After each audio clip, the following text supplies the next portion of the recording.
Hadirin wal hadirat yang kami hormati, kini tibalah saatnya kita ikuti orasi ilmiah oleh yang terhormat Al-Mukarram Kiai Haji Abdurrahman Wahid, didahului dengan peresmian kampus Universitas Yudarta Pasuruan yang nanti didampingi Ketua Yayasan Darut Taqwa, Rektor Universitas Yudarta, perwakilan ulama Al-Mukarram Kiai Haji Zaki Ubed, dan Bapak Bupati Pasuruan yang dalamnya diwakili oleh Bapak Sekretaris Daerah Kabupaten Pasuruan. Disilakan.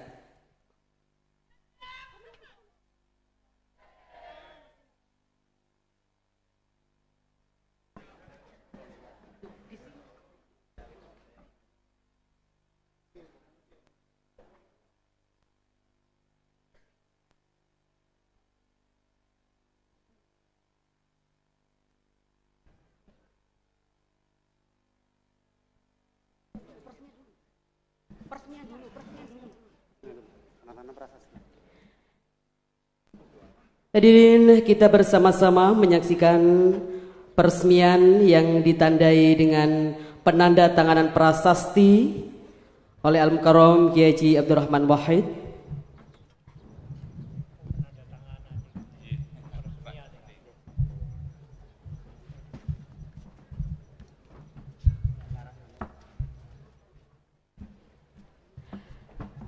Setelah penandatangan dilanjutkan dengan pemukulan gong oleh Al-Mukarram Kiai Haji Abdurrahman Wahid.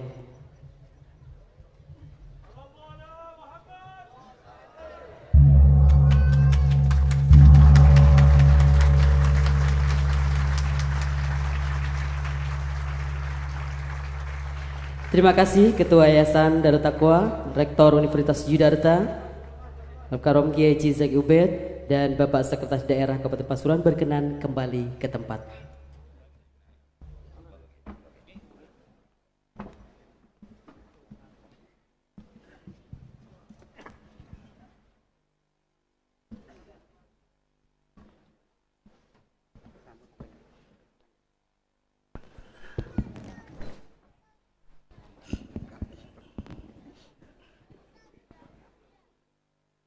Assalamualaikum warahmatullahi wabarakatuh.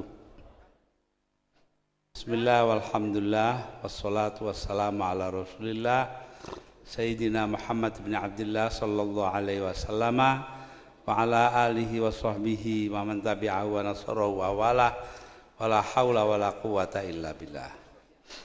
Ulama'an al-kiram, khususan Al-Mukarram Kiai Zaki Ubed, Al-Mukarram Kiai Abdul Manan, Al-Mukarram Kiai Soleh, Sohibil Bed, para pejabat pemerintahan khususnya Bapak Sekda yang mewakili Bupati,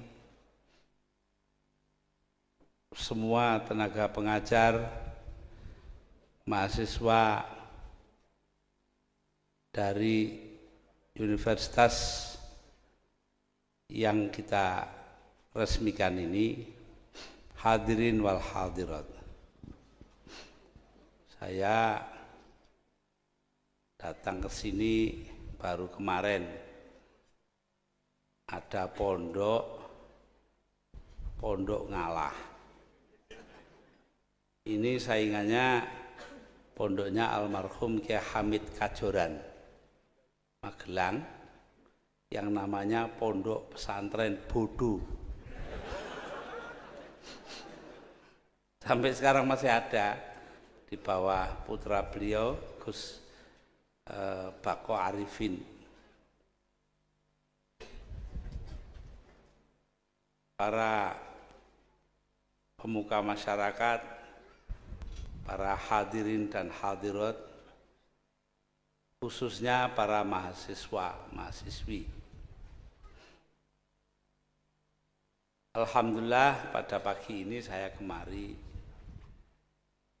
menyaksikan dengan mata kepala sendiri, menyaksikan tok lo yang tidak lihat.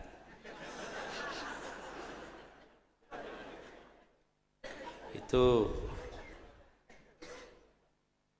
dulu pondok yang kelihatannya kecil di bawah pimpinan Kiai Soleh, lambat laun berkembang dan sekarang menjadi sebuah universitas. Saya kebagian dulu ke sini, nah sekarang ke sini lagi menyaksikan berdirinya atau berkembangnya sebuah STAIN, Sekolah Tinggi Ilmu Agama Negeri, Islam Negeri, menjadi sebuah universitas. Ini sangat menggembirakan. Lebih-lebih menggembirakan lagi kalau diingat bahwa lembaga pendidikan yang berbentuk universitas ini tempatnya di desa, jauh dari mana-mana. Ini juga sesuatu yang harus diperhitungkan sebagai kelebihan. Lebih-lebih lagi bahwa ini adalah multi agama. Sesuatu yang saya perjuangkan seumur hidup. Nah ini ada romo, ada pendeta, ada yang lain-lain, Hindu segala macam itu. Insya Allah semuanya akan berkembang menjadi sesuatu yang memenuhi kriteria paling utama dalam Islam.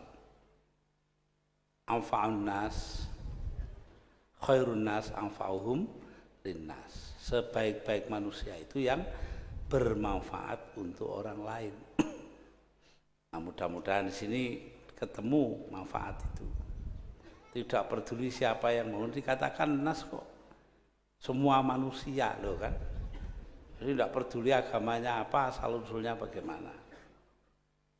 Ini artinya disinilah demokratisasi itu dijalankan. Mengapa? Karena demokrasi itu pada dasarnya cuma mengenal dua macam sifat. Sifat pertama kedaulatan hukum. Jadi kalau hukum berjalan dengan baik, itu berarti sudah demokratis. Nah, kiainya ya tentu ikut hukum fikih, itu kan ya hukum juga. Yang kedua, perlakuan yang sama kepada sesama semua warga negara di hadapan undang-undang walaupun asal-usulnya saling berbeda. Beda keyakinan, beda agama, beda ras, beda bahasa ibu, beda tingkatan ekonomi, ya beda apa sajalah.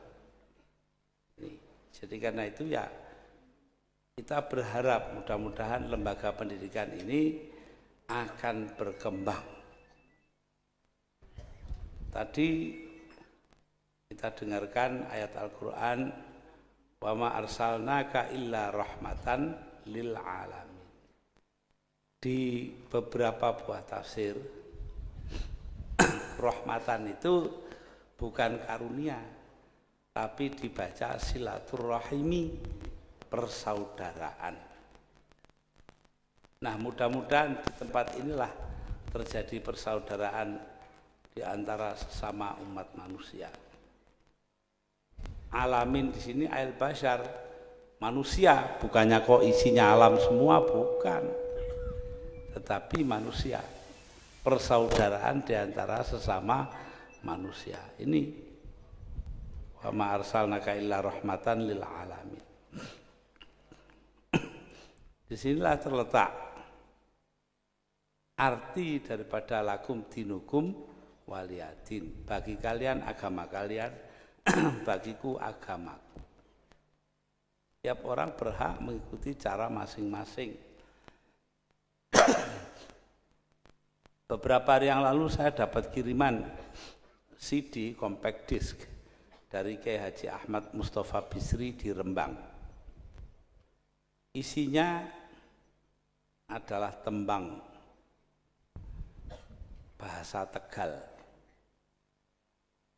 Tembangnya siapa? Tembangnya seorang yang dianggap kejawen. Saya simpan di rumah.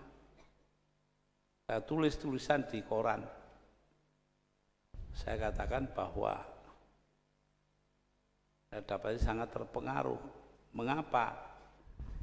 Karena betulnya kejawen dan orang seperti saya itu sama dalam hal kalau status itu semua sama banyak, saya kira sih tidak masalah. Tapi sama dalam hal keyakinan. Saya orang santri, kalau tadi Kiai Soleh bicara bahwa pesantren Tharekat Qadiriyah Naqsyabandiyah itu dikembangkan di sini, maka saya ini sebagai orang Tebuireng itu diwarisi Tharekat malah lebih macam-macam. Ada Qadiriyah, ada Naqsyabandiyah, ada Syadziliyah, ada Syattariyah dan sebagainya. Jadi lebih beraneka ragam. Tetapi satu yang saya tidak, yaitu ikut wahdatul wujud, wahdatul syuhud, sebuah aliran tarekat yang diajarkan oleh Ibnu Arabi. Kenapa? Karena saya tunduk dan menghormati syariat Islamiyah.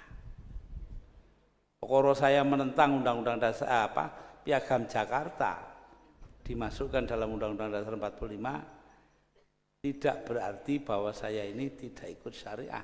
Syariah yang menetapkan, yang menjalankan masyarakat, bukannya negara. Ini kita harus jelas betul. Ini disahkan oleh Muktamar Nahdlatul Ulama di Banjarmasin pada tahun 1935, 10 tahun sebelum proklamasi kemerdekaan. Nah, jadi di situ diputuskan untuk menjalankan syariat Islamiyah atau ajaran agama tidak diperlukan negara Islam, titik. Ini ada di buku yang ditulis oleh Pendeta Einar Sitompul, dulu sekretaris Huria Kristen Batak Protestan, sekarang menjadi kepala Badan Litbang PGI, Persekutuan Gereja-Gereja Indonesia. Nah, dari sinilah bahwa Islam itu tidak harus formal. Ya seperti Kiai Soleh ini diwujudkan dalam bentuk lembaga pendidikan. Ini yang saya ikuti ketika PKB, Partai Kebangkitan Bangsa, didirikan. Itu ada seseorang membuatkan lagu Mars PKB dan himne PKB. Siapa yang buat? Seorang beragama Protestan bernama Alfred Simanjuntak. Itu saking adrenge kita ini, ya bermacam-macam asal usul lah. Nah, jadi di sini kita harus lihat bahwa masalah ini adalah masalah yang harusnya berjalan otomatis dalam kehidupan kita.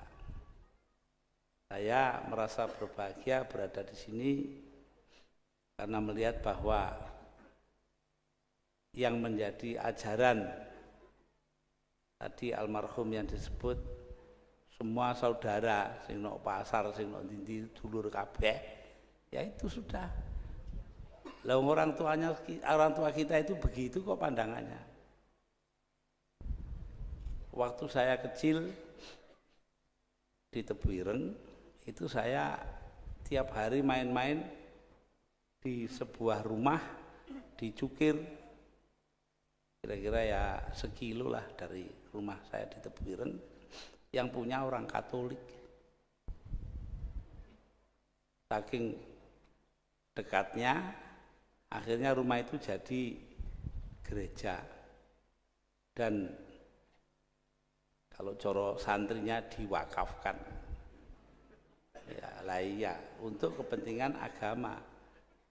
Terus nggak tahu saya kenapa oleh pengurusnya dioperkan kepada Bapak Muhammad Yusuf Hasim, paman saya.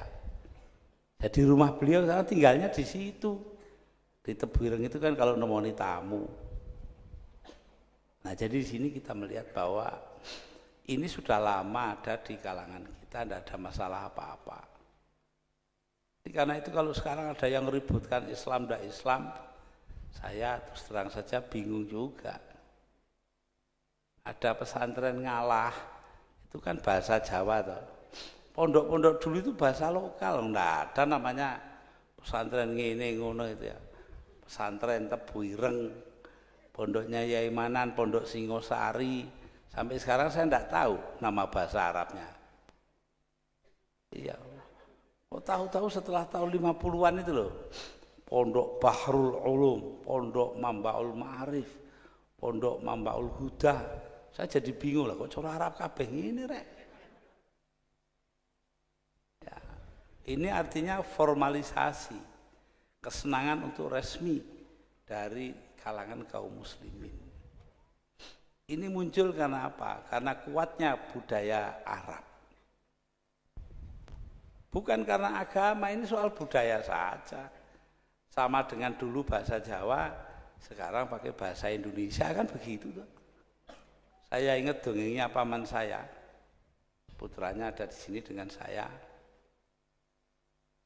Pak Abdul Karim Hashim, adiknya ya saya, numpak oplet, di depannya ada orang bawa kurungan burung, tahun 30-an lah itu. Lalu beliau pikir mau nanya, ini burung apa ini? Ini, opo apa? Ini apa ketemu, tapi burung itu loh apa bahasa Indonesia. Akhirnya kalah karo wong Cina sandinge muni, ini peksi apa? Nah itu. Jadi karena itu kita melihat bahwa soal begini-begini kan soal anu saja, soal apa? Budaya saja. Beda memang budayanya. Ayah saya senangannya teori-teori kemasyarakatan dan kenegaraan Islam. Takonono Imam Syafi'i, Imam Hanafi soal beginian warak jawabnya. Adiknya Abdul Khalik Hashim senengannya tauhid. Buat sampai mencret takon tauhid dia jawab. Tapi adiknya Pak Abdul Karim Hashim itu senengannya adab, sastra Arab. Ya enggak apa-apa, memang bisanya cuma itu. Artinya yang Arab itu, sastra Inggris ya tangan kadung tuwek. Lah ya. Tapi tanya itu. Di rumahnya beliau itu ada Hamas satu Abi Tamam. Itu yang menunjukkan kesenangan beliau kepada sastra Arab. Sastra itu sangat kaya dan sinis. An-Nabi Ghadzubiani, penyairnya, mengatakan dia dikuyok-kuyok terus oleh para politisi. Akhirnya dia mengatakan, walasta bimustabiqin akhon la talumuhu ala syu'athin ayyur rijali muadzabu. Kau bukan orang pertama yang menyakiti saudaranya. Loh itu loh. Politisi senengane lah ngono.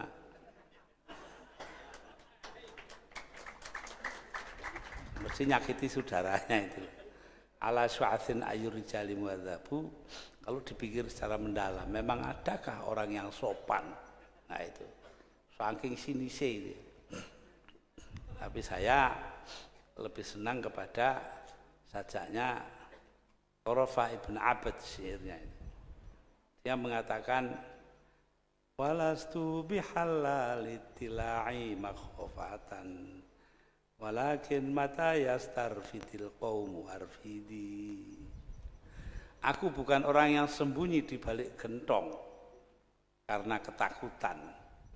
Gentong itu tempatnya di depan rumah apa di belakang ya? Belakang, biasanya di dapur.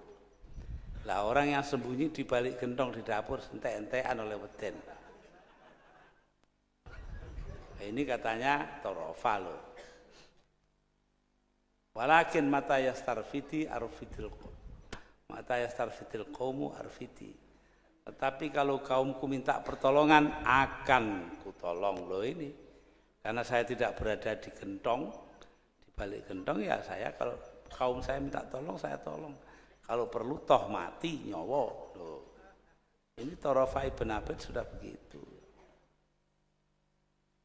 Nah itu ya itu pegangan saya dari dulu sampai sekarang. Tidak yang seperti Nabi Ghadzubiani yang sinis tadi itu. Nah, dasar daripada sikap terbuka yang tidak mencurigai orang lain, tidak penuh kebencian kepada orang lain, itu adalah keterbukaan. Karena itulah saya kepada teman-teman agama lain itu ya terbuka saja. Alhamdulillah hari ini kita lihat keterbukaan itu punya punya dayanya sendiri. Orang lain yang beragama Hindu dan sebagainya mengajar ke sini ini kan jauh. Saya kan tadi sudah bilang tempatnya desa gitu loh. Itu mau naik kendaraan datang kemari. Ini apa yang mendorongnya? Karena ada rasa kecintaan di antara sesama umat manusia. Itu yang penting. Lah dari mana ini? Timbulnya dari sifat kebangsaan kita. Kita ini bangsa yang ditakdirkan Allah hidup bersama-sama walaupun berbeda-beda. Istilahnya pluralitas budaya. Banyak sekali majmu'atus tsaqafat, majmu'iyatus tsaqafat, berbilang budaya. Inilah yang membuat bangsa kita bangsa besar. Katanya Bung Karno meminjam Ernst Renan, seorang filosof Prancis. Perbedaan itu, la différence et raison d'être d'une nation. Perbedaan itu adalah alasan berdirinya sebuah bangsa. Lu alasan kita jadi bangsa yang satu, bangsa Indonesia itu kan karena perbedaan. Différence itu. Bukan karena apa-apa. Maknani bahasa saja beda-beda kok. Ada orang naik sepur kayak baru zaman dulu dari Gubeng Surabaya, kamar mandinya penuh orang, jadi dia tidak bisa buang air kecil. Di Kertosono takut dia kalau ditinggal kereta, tapi sudah sampai di Madiun tidak kuat, dia turun. Begitu kereta berhenti dia turun, lari ke belakang, belakangnya kereta api, dia jongkok kencing di antara dua rel itu. Ada pegawai stasiun datang, Pak, ambil nunjuk WC jauh gitu. Kalau kencing yang jauh sana, kita kan paham itu ya di WC gitu kan. Tapi orang itu lain pahamnya, masa dari Surabaya ke Madiun kurang jauh. Loh, kok kadar jauh aja loh, kok bisa berbeda penafsirannya itu. Padahal barangnya sama atau yang diomongkan, tapi lain beda. Berbeda-beda penafsiran. Inilah yang terjadi. Saya tidak masuk politik lah, soal PKB itu kan juga beda pengertian saja. Walaupun beda pengertian ya harus ada persamaan pemahaman. Jadi karena itu kalau kita melihat kepada agama kita itu isinya perbedaan tok. Inna khalaqnakum min dzakari wa untha wa ja'alnakum syu'uban wa qabaila lita'arafu. Inna akramakum 'indallahi atqakum. Sesungguhnya telah kuciptakan kalian menjadi perempuan, lelaki dan perempuan. Waja'alnakum, dan kujadikan kalian berbangsa-bangsa dan suku bangsa agar saling mengenal. Loh itu loh. Usulannya disuruhnya itu saling mengenal kok. Artinya buka universitas seperti ini kan. Inna akramakum indallahi atqakum. Urusan kamu di surga nanti itu atau di akhirat itu urusannya ketakwaan kamu kepada Allah tidak ada urusannya dengan soal-soal lain. Nah, jadi di sini kita kalau pondok apa itu namanya ngalah ini punya perguruan tinggi macam-macam begitu, ya itu tidak lain mengamalkan apa katanya Al-Quran. Tidak kok ngawur, tidak ada dasarnya. Pokoknya diruya ini nggak tahu saya. Jangan ada. Ya ini tadi sudah bilang inna wa ma arsalnaka illa rahmatan lil alamin. Mungkin itu tok, mungkin juga tambah yang ini. Ya saya tidak tahu. Itu urusan dialah. Nanti itu sama dengan soal keuangan tuh. Saya juga tidak boleh ikut mikir. Katanya dokter sampai tahun 4.000 tidak boleh mikirkan uang. Oh gitu. Ya wis kawan. Nah, para hadirin dan hadirat, atas dasar inilah kita membuat lembaga pendidikan yang sekarang masih terasa unik, menyendiri. Tapi saya yakin dalam jangka panjang akan menjadi sesuatu yang biasa, akan menjadi apa yang dilakukan oleh kebanyakan orang di Indonesia. Kiai-kiai sendiri sudah begitu ulama itu. Yang tidak boleh di kalangan ulama itu kan sebetulnya pecah toh. Pecah saja. Ya. Pecah saja, tidak bisa lain lagi. Tafarruk, pecah. Tidak boleh itu. Kalau berbeda-beda monggo. Wa'tasimu bihablillahi jami'an wala tafarraqu katanya Quran. Berpeganglah kalian ke tali Allah dan jangan terpecah belah. Beda boleh, yang enggak boleh itu pecah. Karena itu tadi saya ke sini, saya mampir di Mbak Yu saya. Siapa Mbak Yu saya? Suson itu. Mbak Yu saya Suson itu ibunya Saifullah Yusuf. Boleh ribut tapi ya seduluran harus tetap. Seduluran harus tetap. Tapi perkara nanti apa bagaimana tuh itu nanti ada permintaan dari Pak Hashim Muzadi untuk ketemu saya. Saya bilang, itu aja pakai minta. Dilihat saya ada di kantor, datang, saya ini lantai 1, dia lantai 5. Selesai. Tapi kalau saya suruh ngakoni sebagai ketua ya nanti dulu. Loh. Jadi belum tentu hubungan baik itu harus merubah pendirian kita. Nah, bagi saya NU ini haruslah jujur, itu aja yang paling pokok. Ya, itu. Nah, kalau warganya saja harus gitu, apalagi pimpinannya kan begitu tuh. Nah, ini. Ya, karena itulah saya terus terang saja kita harus memelihara persaudaraan dan menjaga pluralitas. Dan di sini perguruan tinggi dan saya yakin juga Pondok Ngalah itu sudah melakukan sesuatu yang benar. Bahwa ini dibuat tanpa bantuan siapa-siapa itu harus kita hargai sekali. Saya ini di mana-mana ketemu selalu mengeluhnya orang itu pemerintah tidak bantu. Nah, padahal mestinya tidak dibantu pemerintah kok jadi, itu kan harus bangga. Tidak kuali. Tanya Kiai Zaki Ubed itu. Jadi lo pondoknya di tengah kota. Enggak, pondok tengah kota itu paling susah di dunia itu. Saya rasakan sendiri. Nah, jadi karena itu ya kita melihat bahwa apa yang dirintis di sini adalah sesuatu yang sangat berharga. Nah, tugas kita ini kalau dipikir betul ya adalah tugas untuk menjadikan manusia ini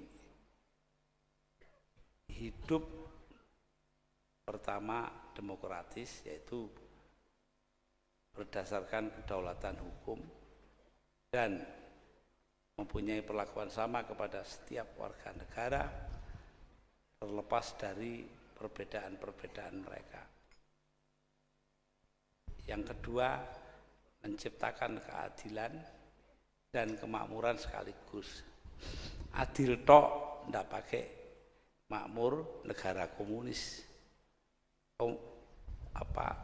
Makmur tok, ndak pakai keadilan negara kapitalis.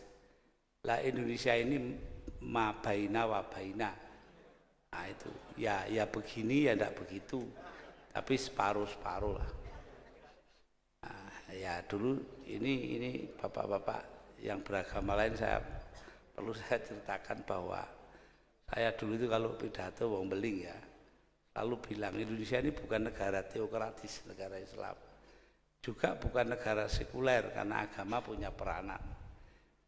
Jadi bukan sekuler, bukan teokratis, artinya Indonesia ini negara yang bukan-bukan.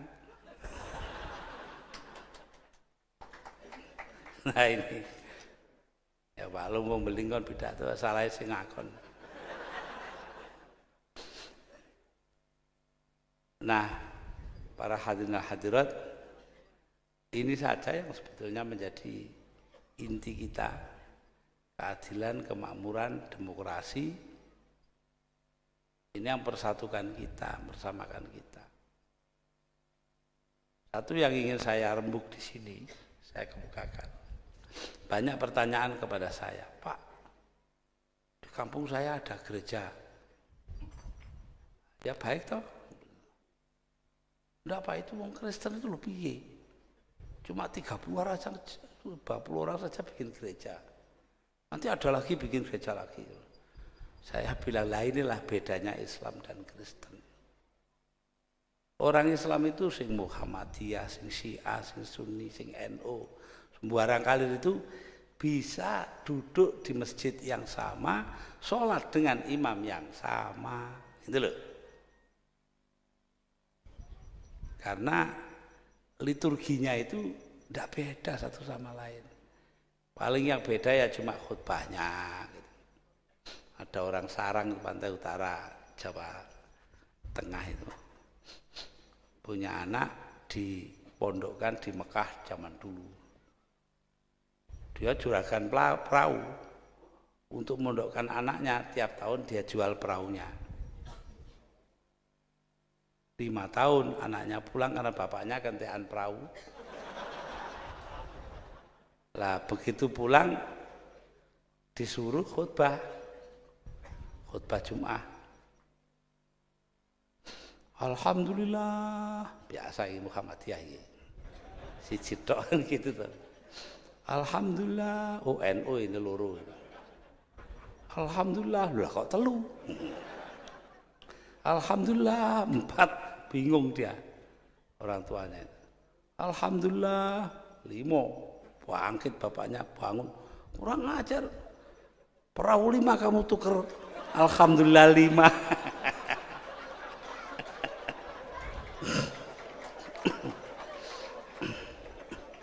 Tapi pada dasarnya ya walaupun bagaimana orang khutbah itu ya segitu-gitu itu.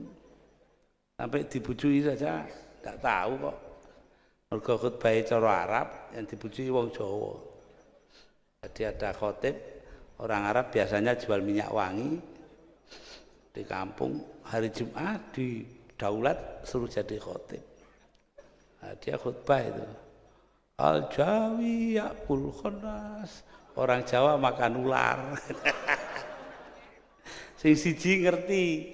Wong Jawa ini lungguh depannya khotib itu terus jenggelek gini loh. Lah apa muni ini? Jare si khotib iku khotib palsu ini katanya. Li khamsun. Ana salasun wa anta isrun. Saya akan dapat 50.000. Saya 30, kamu 20. Terus yang jamaah tadi itu ngerti cara Arab, radhiyallahu anhu.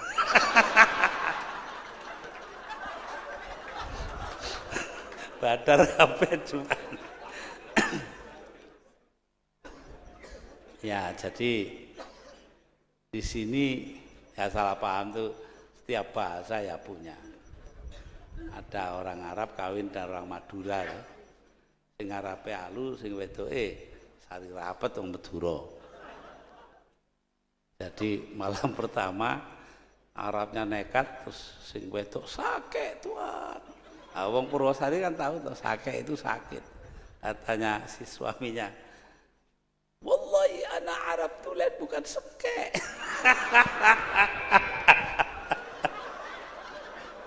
Ngaku sih kayak itu piye. Ya, kalau kita perbedaan kita terus-teruskan wah susah ini. Saya suka ngaji orang Sunda. Orang Sunda itu di stasiun Cirebon lama nunggu di depan WC kakus. Dibuka orangnya keluar dari dalam sambil masang celonanya keluar. Lah si Sunda ini kan orangnya halus, atos, maksudnya atos itu sudah. Gitu. Si Jawanya salah paham, atos mencret toh.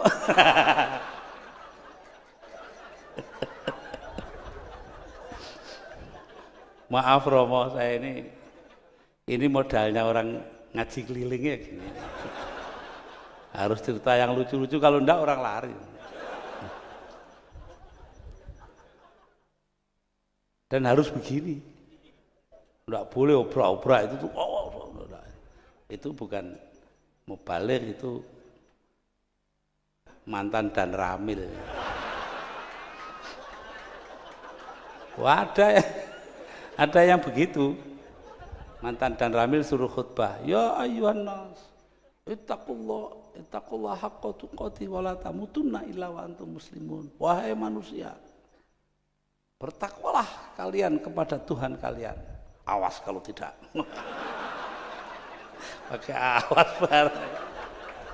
Lah itu baru khutbahnya sana itu. Ya. Jadi begitulah para hadirin hadirat. Ini mestinya serius jadi guyon ini. Saya minta maaf pada Kiai Soleh ini. Ya saya rasa itulah yang perlu saya kemukakan, bahwa saya sangat bergembira berada di Pondok Ngalah dengan universitasnya yang tumbuh berdasarkan asas kekeluargaan, yang tidak beda-bedakan orang. Ya, ini sebetulnya ya pondok itu begitu. Di mana-mana dulu pondok tidak beda-bedakan orang. Anaknya yai gede ya tempiling udah. Iya, saya waktu kecil itu pernah, yang tukang lampu itu namanya Mbah Saleh, akhirnya jadi Surya NU, sekarang udah mati di Nganjuk. Nah satu hari saya dengan teman saya, kamu ajak Mbah Soleh itu, diajak entah nggak tahu diajak beli apa. Saya ke dalam ngambil lapnya lampu itu kan, tak karu-karuan ambune, tak celup banyu, saya lempar ke tengah masjid. Padahal sana orang tidur jejer-jejer gitu loh. Sebentar roto sak masjid kena kafe. Lah itu. Jadi persamaan sampai kepada gangguan saja ya sama.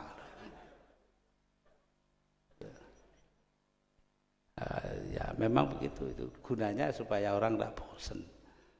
Itu pernah ngaji posoan di Masjid Tebuireng. Saya lihat ngantuk semua bulan puasa itu. Saya bilang, konco ini orang Jawa itu, wong Jawa itu senengane dot didadekno lam. Contohnya murtadha dadi murtala, Ramadan dadi ramlan, fardu dadi perlu, sampai wadu itu loh tempatnya air bekas wudu namanya wulu. Loh. Sopo sing ngeruh asale suru untuk nyendoki bubur itu loh. Semua mikir sudu, rudu, wah sembarang kali terus. Sudah 5 menit diem saja saya. Piye kata gue suru asale ya godhong gedang. Mana ada suruh dari plastik kan tidak ada. Ya inilah, wong pondok itu harus gitu ini Romo. Ya, terpaksa. Nah, dalam kita bergembira seperti ini dan mengingat bahwa tugas kita itu adalah menciptakan persaudaraan. Arahnya itu ya kalau dirumuskan, saya ini wong NU ya, yaitu ila'i kalimatillahillati hiyal ulya, itu saja. Tujuan kita itu meninggikan nama Allah yang sudah agung lah itu.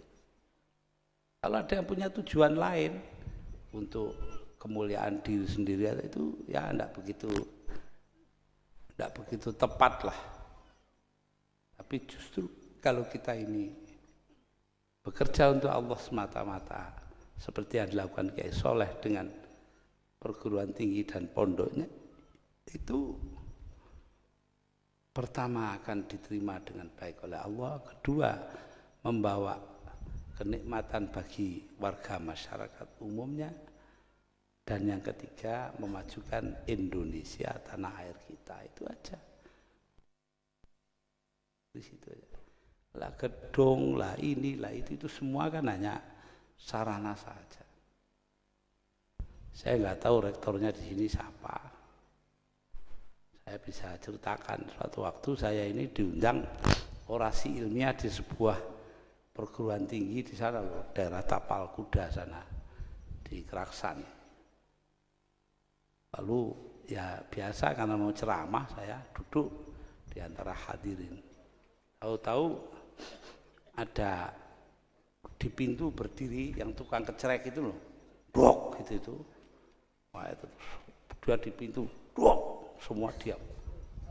Hadirin silakan berdiri. Bapak Muhammad Rektor akan memasuki ruangan. Ya ngono iku. Ngertine cek ngono diapano maneh. Mudah-mudahan di sini jangan dibilang Bapak Muhammad Rektor. Walaupun kadang-kadang ya begitu itu kan. Yang bedakan orang itu tidak banyak.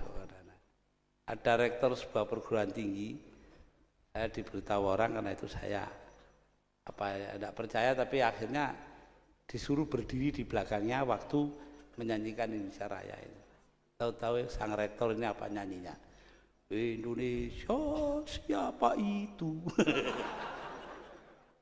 Gimana ini? Belum nanti kiai jadi rektor. Sehabis jadi apa itu namanya inspektur upacara Menwa, resimen mahasiswa, dia turun untuk memeriksa barisan kehormatan. Sana komandan upacaranya ada di pojokan. Udah begini, kiainya datang. Baik nak, baik. Ini bingung komandan upacara. Salaman tak ambek ya ini. Ya itulah. Jadi orang memang dibawa kebiasaannya sendiri-sendiri. Ya disinilah tempatnya kita menerapkan ukuran-ukuran yang sama bagi setiap orang. Jadi jangan dilihat bingungnya sang komandan upacara. Lihatlah bahwa dia masih takzim kepada ulama, itu yang penting kan itu. Begitulah para hadirin dan hadirat, saya yang dibilang orasi ilmiah itu sama sekali tidak ilmiah. Ya, kenapa? Karena ya saya tahu bahwa yang ada di sini itu tidak semuanya orang-orang yang pernah di perguruan tinggi. Memang nasib saya Romo, pidato di 5 tempat bahasanya lain-lain lah itu. Bahasa teleseran seperti di sini. Saya toh, terus nanti bahasa seminar ada sendiri. Kemarin saya di Semarang PGRI seminar. Nanti pidato di PBB pakai bahasa lain, bahasa Inggris umpamanya. Lalu pada kiai-kiai orang Arab ya harus bahasa Arab, kalau tidak dihargai. Ya, walaupun saya pernah bilang kepada Raja Fahad waktu jadi presiden, itu Saudi Arabia, Baginda jangan percaya kepada bahasa Arabnya jamaah haji Indonesia. Loh kenapa? Mereka pakai bahasa Arab kuno yang ada di kitab-kitab lama, sedangkan Anda sudah pakai bahasa Arab modern. Oh ya, contohnya apa? Seorang kiai, ya, syekh dari Indonesia pergi haji, habis taruh barang-barangnya dengan pembantunya dia keluar. Di samping asrama itu jalan satu jurusan. Nah, karena dia dari depan, dia baca. Ya, jadi di sana itu no entry, tidak boleh masuk. Bahasa Arabnya ditulis mamnu'ud dukhul, tidak boleh masuk dari depan. Boleh dari sana satu jurusan. Kata kiainya ini kepada pembantunya karena dia tidak ngerti bahasa Arab sekarang.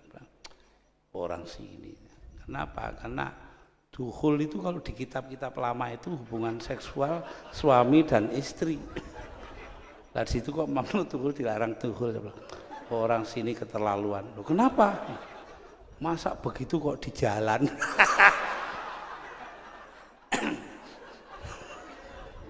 Raja Fahad ngoyo kepingkel-pingkel.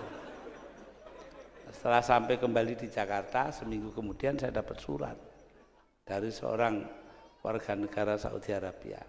Terima kasih Anda telah membuka mulutnya raja kami. Semenjak jadi raja tidak pernah buka mulut itu. Nah ini. Nah itulah rojo ketemu tukang banyol gitu.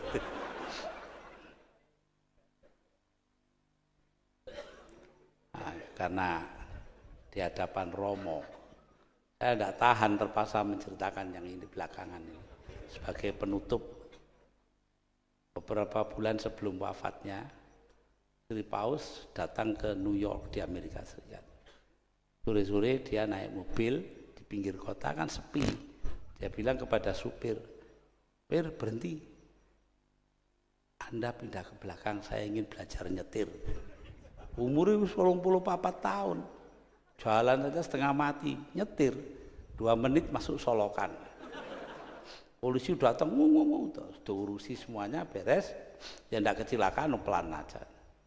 Dia telepon tuh polisi itu pada komandannya. Dan saya ini lagi ngurusi orang penting kecelakaan. Siapa? Presiden? Bukan. Wakil presiden? Bukan. Menteri? Bukan. Senator? Bukan. Gubernur? Bukan. Wali kota? Bukan. Siapa? Nggak tahu. Supirnya saja Paus. Sing diurusi kita malah supir sih nok buri. Ya ini saya tidak tahan. Di hadapan pastor ya saya terpaksa cerita. Demikianlah para hadirin, kalau diterus-teruskan tambah tidak karu-karuan. Nanti ngambrak enggak. Karuan ya lebih baik berhenti di jalan. Nah, terakhir saya usulkan ini teleseran. Itu untuk menjadi pedoman kita kata-kata seorang penyair Arab. Waladatka ummuka ya ibna Adam bakiya wan nasu haulaka yadhaku nasurura faj'al li nafsika antakuna idza bakau fi yaumi mautika dhahikam mazrura. Ibumu melahirkan engkau wahai anak Adam, ketika itu engkau menangis. Tidak ada bayi lahir, tidak ada. Wan nasu haulaka yadhakuna surura, manusia sekitarmu semuanya tertawa gembira. Oh, bayinya lahir selamat gitu ya. Faj'al li nafsika an takuna idza bakau, karena itu buatlah dirimu ketika mereka menangisi engkau di hari kematianmu. Loh itu. Dhahika masrura, engkau sendiri yang tertawa karena gembira. Itulah hidup, itu esensinya di situ. Jadi ini yang saya minta supaya padanya ini itu semua arahnya itu satu, berbuat baik untuk orang lain. Khairun nas anfa'uhum linnas. Saya rasa demikianlah yang perlu saya kemukakan, karena memang saya kemari ini untuk ada hal lain yang ingin dilakukan, yaitu untuk ikut di dalam pertemuan silaturahmi antara sesama kiai. Ini kalau disuruh nutup itu bingung ya. Kenapa? Karena NU itu dulu miliknya kan wabillahi taufik wal hidayah. Sekarang dipinjam Golkar. Susah setengah mati saya nih. Ahmad Abdul Hamid almarhum dari Kendal itu mencarikan gantinya, wallahul muwaffiq ila aqwamit thoriq. Sekarang di mana-mana wong NU begitu. Tapi saya ini cengkal, saya tidak mau gitu ya. Tambah ya lah wis. Wabillahi taufik wal hidayah waridho wal inayah. Wassalamualaikum warahmatullahi wabarakatuh. Hadirin, pada akhirnya agar negara Indonesia tercinta ini tetap aman, tiada aral yang melintang demi menuju baldatun thayyibatun wa rabbun ghafur, diakhiri dengan pembacaan doa oleh Al-Mukarram Kiai Haji Abdurrahman Wahid yang didampingi Kiai Haji Muhammad Soleh Barudin, Kiai Haji Abdul Manan dan para tokoh agama. Masing-masing kami persilakan Romo Irwanto dari Kristen Katolik, Bopo Yudi dari Konghucu, dan Pendeta Lantu dari Kristen Protestan berkenan mengambil tempat.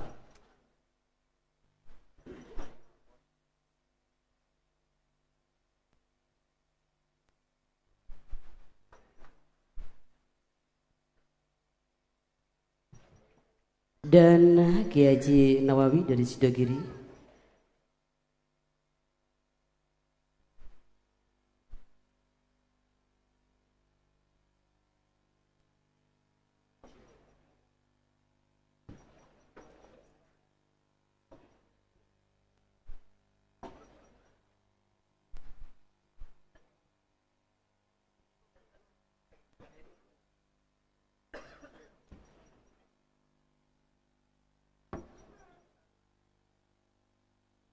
Pembacaan doa dipimpin langsung oleh Al-Mukarram Kiai Haji Abdurrahman Wahid.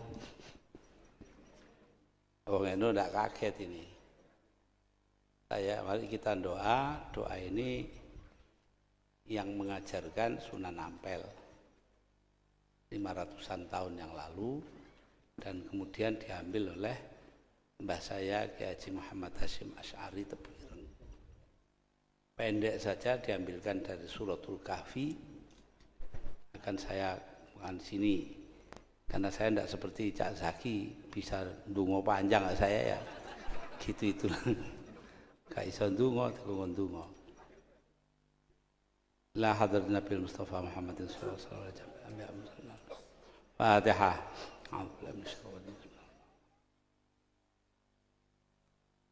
Rabbana Rabbana atina min ladunka rahmatan wa hayyi lana min amrina rasyada. Rabbana atina min ladunka rahmatan wa hayyi lana min amrina rasyada. Rabbana atina min ladunka rahmatan wa hayyi lana min amrina rasyada. Wa sallallahu alaihi.